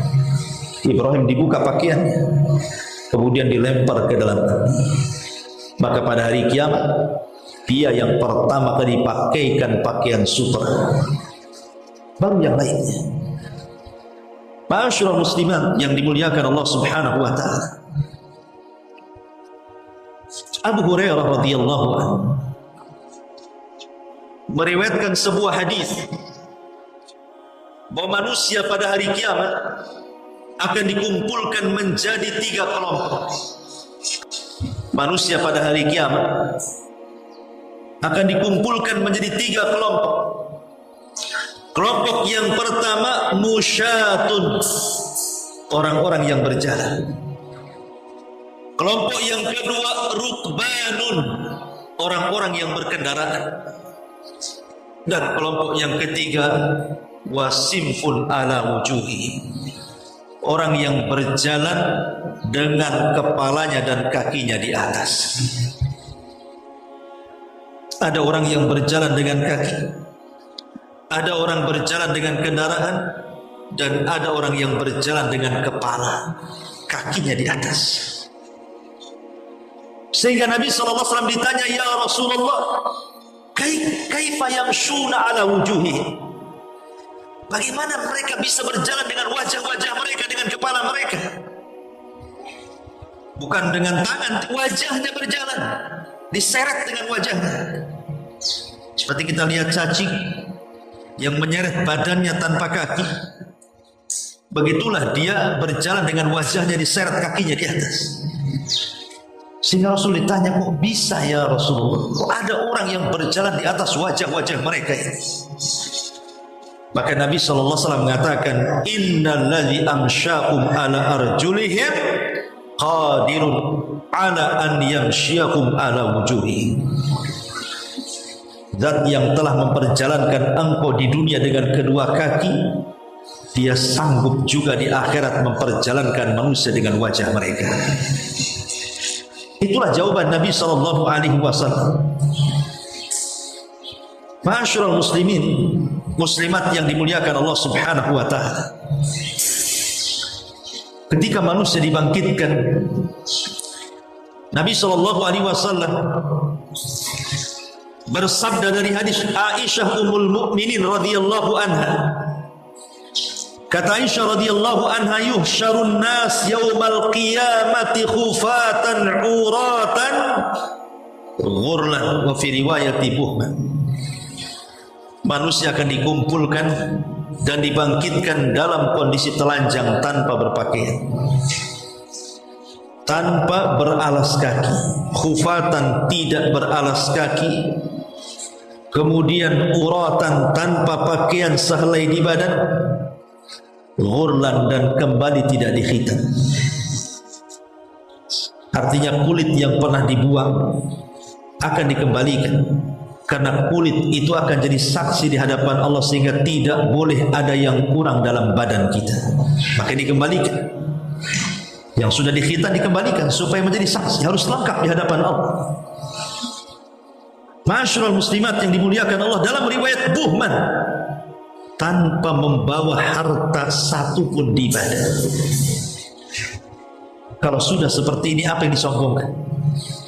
Karena semua dibangkitkan sama. Tidak presidennya, tidak menterinya, tidak pejabatnya, tidak juga rakyatnya, tidak orang kayanya, tidak orang miskinnya, tidak laki-lakinya, tidak perempuannya.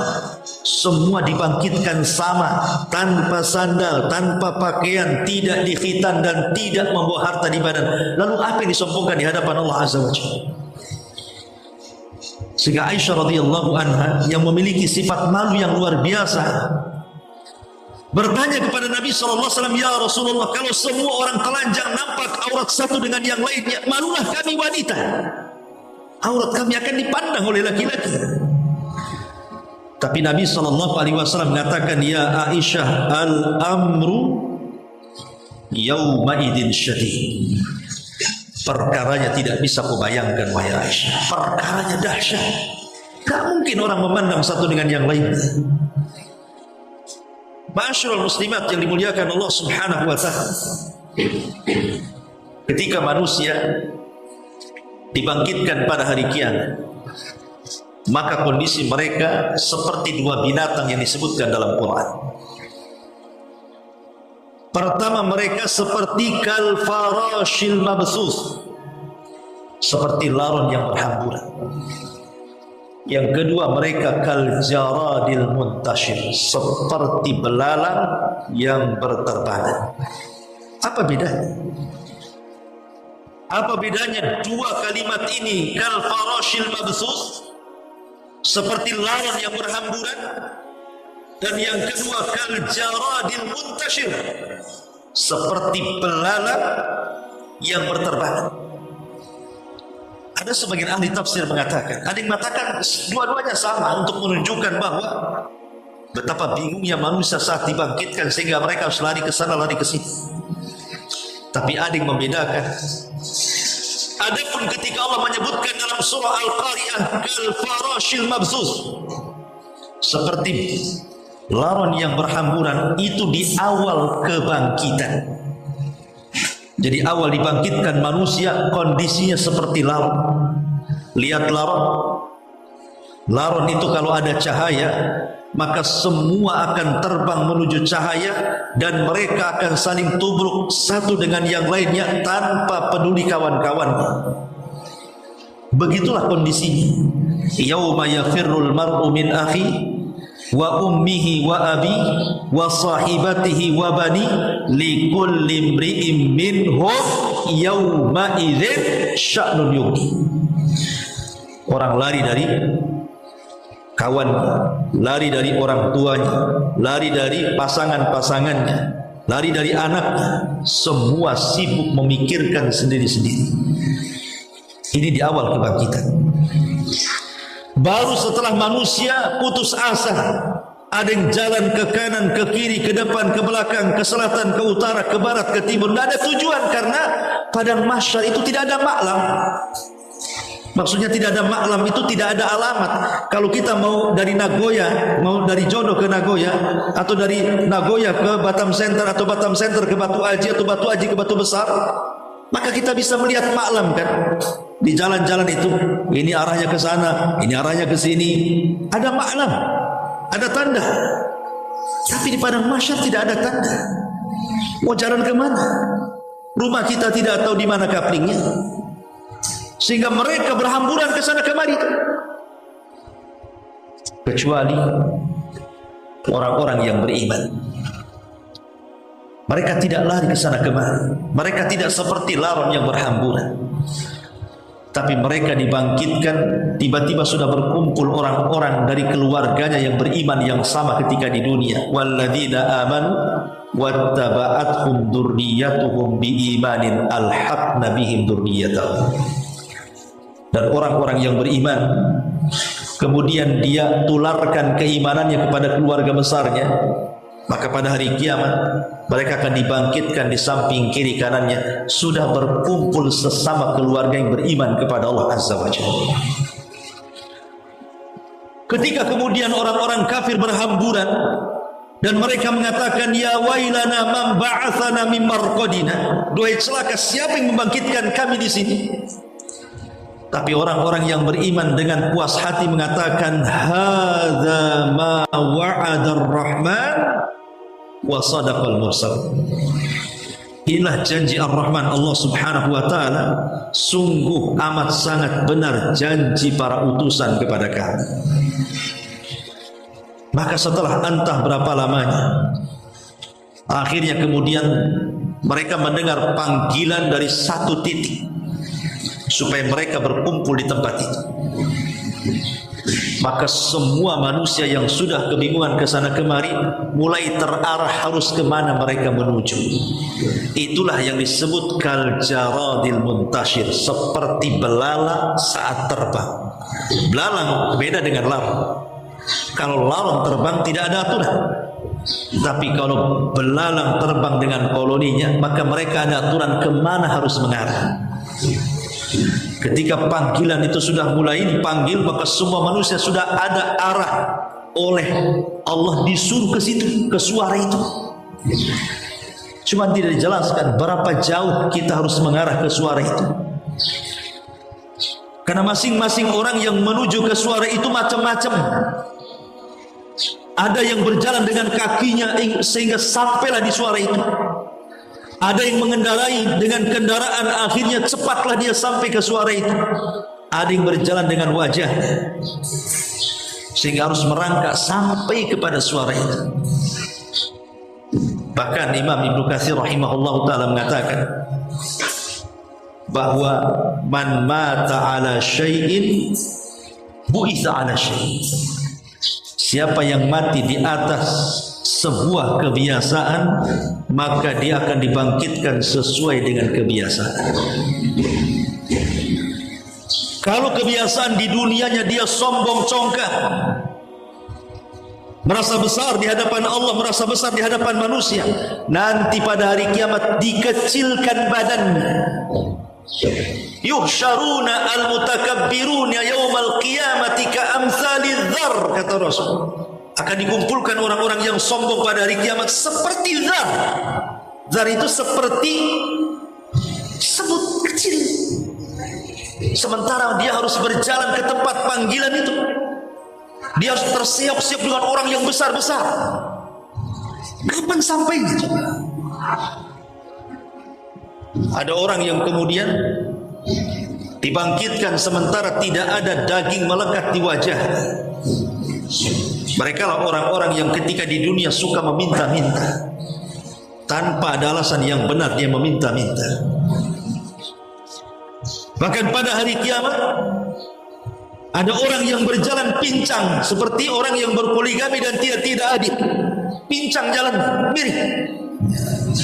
Kapan sampai?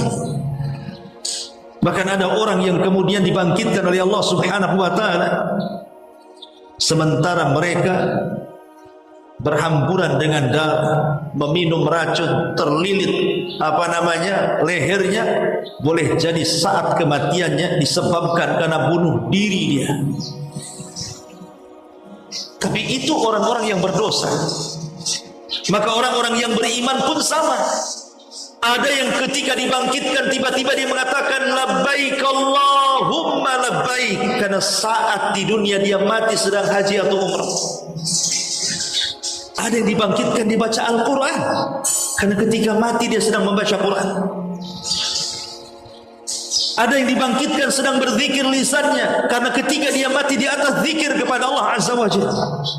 Maka orang dibangkitkan itu sesuai dengan kematian.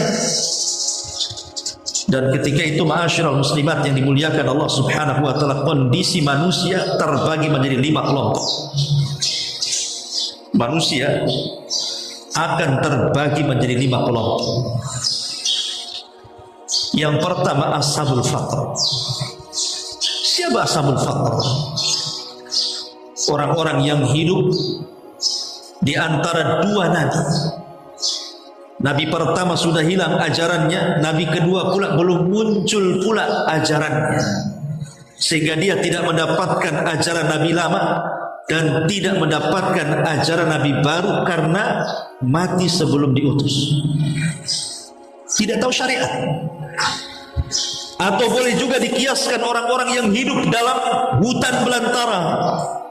Tidak ada ustaz, tidak ada kiai, tidak ada tuan guru, tidak ada syekh, tidak ada ulama yang masuk ke hutan untuk menyampaikan Islam. Mereka hanya tahu agama moyang mereka saja. Itulah ashabul fatra. Maka ashabul fatra akan dikumpulkan di Arasat, tempat yang sangat padang sekali. Kemudian mereka akan diuji oleh Allah Subhanahu wa taala dengan api. Siapa yang masuk ke dalam api itu, maka dia masuk ke dalam sorga. Dan siapa yang tidak mau masuk ke dalam api itu, Allah masukkan ke neraka. Apakah dikekalkan dalamnya? Wallahu a'lam. Kemudian yang kedua, selain ashabul fatra, mereka adalah orang-orang yang mati sebelum balik. Bayi-bayi. Boleh jadi mungkin baru lahir dia meninggal, baru usia 5 tahun dia meninggal. Seperti hari ini, lihat bagaimana anak-anak kecil yang belum balik dibombardir di Palestina oleh Israel. Anak-anak kecil tidak berdosa, mereka harus mati. Bayangkan ibu-ibu mereka merasa rumah sakit itu tempat yang aman. Akhirnya anak-anak mereka dititipkan rumah sakit, tiba-tiba dibom pula rumah sakit itu. Bayangkan anak-anak kecil bergelimpangan nyawa. Dan pada hari kiamat, di mana mereka? Ada yang mengatakan bahwa tergantung orang tua. Kalau orang tuanya beriman, maka akan disertakan dengan orang-orang yang beriman. Kalau orang tuanya kafir, maka akan disertakan dengan kekafiran. Tapi pendapat yang kuat tidak. Anak-anak yang belum balik dari kalangan orang kafir ataupun anak orang-orang yang beriman, maka mereka akan Allah Subhanahu wa taala masukkan ke dalam surga. Walaupun kemudian menjadi perselisihan para ulama tentang anak-anak kecil. Ada yang mengatakan mereka di surga. Ada yang mengatakan mereka digabungkan dengan ashabul a'raf yang berada di antara neraka dan surga itu. Ada juga yang mengatakan tergantung bapak-bapaknya. Kalau bapaknya kafir ya di neraka, kalau bapaknya di surga dia masuk surga. Ada juga ulama mengatakan tawakuf, tidak mau komentar. Ada juga yang mengatakan mereka akan menjadi para pembantu di surga. Ada yang mengatakan mereka akan diuji juga di akhirat. Maka siapa yang taat kepada Allah masuk surga, dan siapa yang taat kepada bermaksiat kepada Allah, maka dia masuk neraka. Dan inilah pendapat yang banyak dikuatkan para ulama. Wa huwa qaulun mu'dham ahli sunnati wal jamaah, seperti pendapat Abul Hasan al-Asy'ari dan yang lain. Tetapi wallahu alam, al-Imam An-Nawawi rahimahullahu ta'ala, mereka atau dia mengatakan bahwa beliau tawakuf. Yang jelas bahwa Imam Nawawi mengatakan wasalis wa huwa sahih alladhi dhahaba ilaihi al-muhaqqiqun. Pendapat yang ketiga maksudnya pendapat yang masuk dalam surga. Jadi mereka semua bayi-bayi itu, baik bayinya orang kafir atau bayinya orang yang beriman, semuanya akan masuk ke dalam surga. Berdasarkan hadis Ibrahim, ketika Rasul melihat Ibrahim dalam peristiwa Mi'raj, di sekeliling Ibrahim banyak anak-anak kan? Banyak anak kecil, ya. Kemudian Nabi SAW melihat itu. Dari sini para ulama mengatakan bahwa anak-anak kecil itu semua masuk surga. Ma'asyiral muslimin yang dimuliakan Allah Subhanahu wa taala, ini kelompok yang kedua. Kelompok yang ketiga, mereka adalah orang-orang kafir dan musyrik. Orang-orang kafir, orang-orang musyrik, orang munafik. Munafik i'tiqad ya, bukan munafik amal. Maka tidak syak lagi mereka masuk ke dalam neraka, dikekalkan di dalamnya selama-lamanya.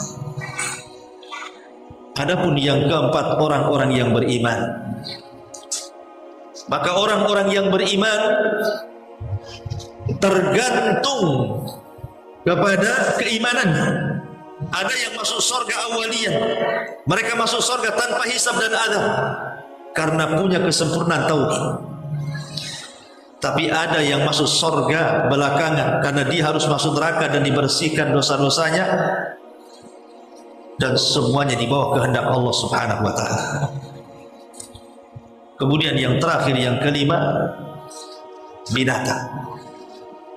Binatang akan dikumpulkan di sebuah tempat yang sangat padat, disaksikan mukmin dan kafir dan seluruh manusia sejak zaman Nabi Adam sampai yang terakhir mati. Kemudian mereka dihisab.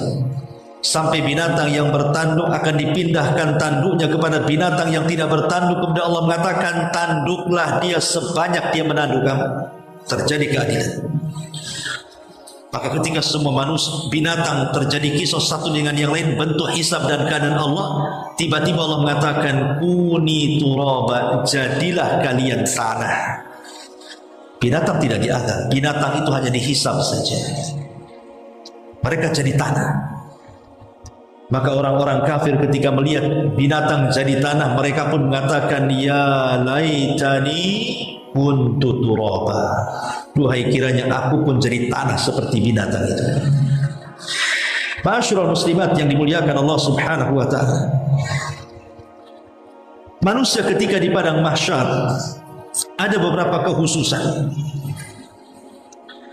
Kekhususan yang merupakan manusia-manusia yang ada di padang mahsyar. Yang pertama, tadi sudah dijelaskan, mereka tidak berpakaian, tidak dikhitan, tidak beralaskan sandal, dan tidak membawa harta di badan. Yang kedua, wajah-wajah mereka tertunduk. Wa'anatil wujuh lil hayyil qayyum wa qad khaba man hamala dhulma. Semua wajah tertunduk di hadapan Allah yang maha hidup lagi maha mengurus makhluk-makhluknya.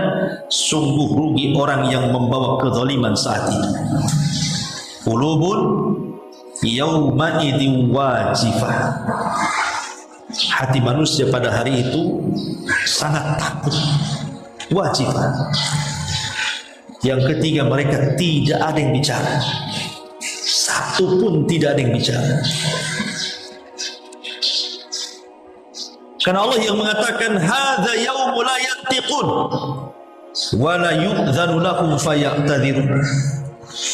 Inilah hari ketika mereka tidak dapat bicara, mereka tidak diizinkan bicara sehingga dapat meminta maaf. Memang Allah bisukan, tidak bisa bicara itu, langsung stop mulut itu. Allah buat bisu semuanya supaya tidak ada orang yang minta maaf. Yang keempat, mereka dilupakan oleh keluarga.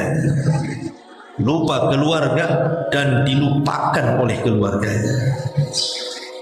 Ya ayuhan nasu taqu rabbakum inna wahsyaw yawma la yajzi walidun an waladihi wala mauludun huwa jazin an walidihi syai'an.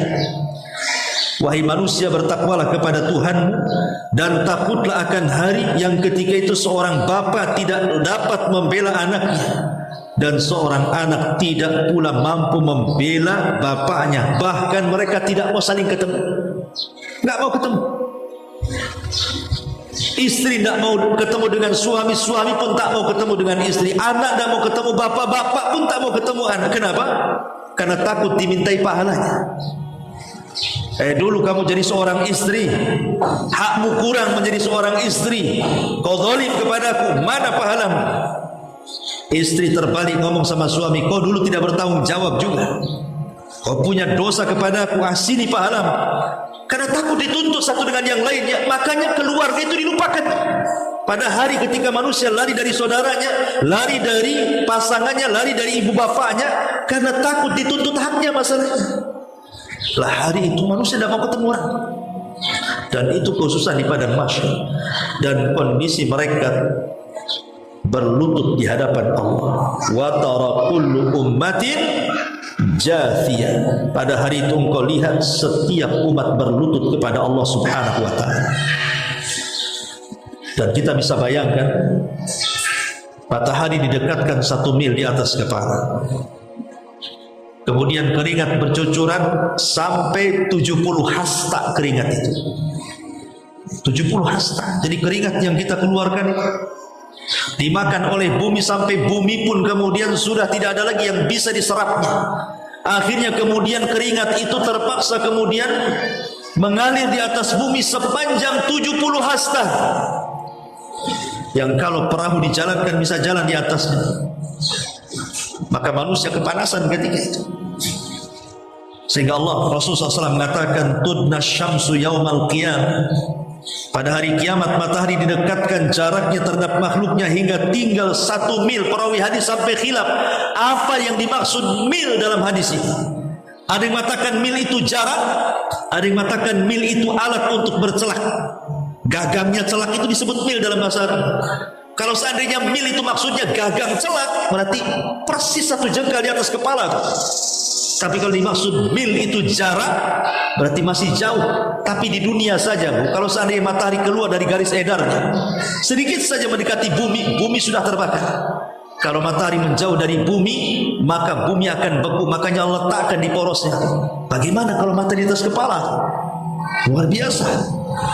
Tapi ada orang-orang yang mendapatkan naungan dari panasnya matahari. Yaumala sab'atun yudhilluhumullahu fi dhillihi yawma la dhilla illa dhilluh. Ada orang-orang yang akan mendapatkan naungan, tidak akan kepanasan dengan matahari, karena dia mendapatkan naungan arsy Allah Subhanahu wa ta'ala. Dan mereka ada disebutkan kelompok-kelompoknya 7 kelompok.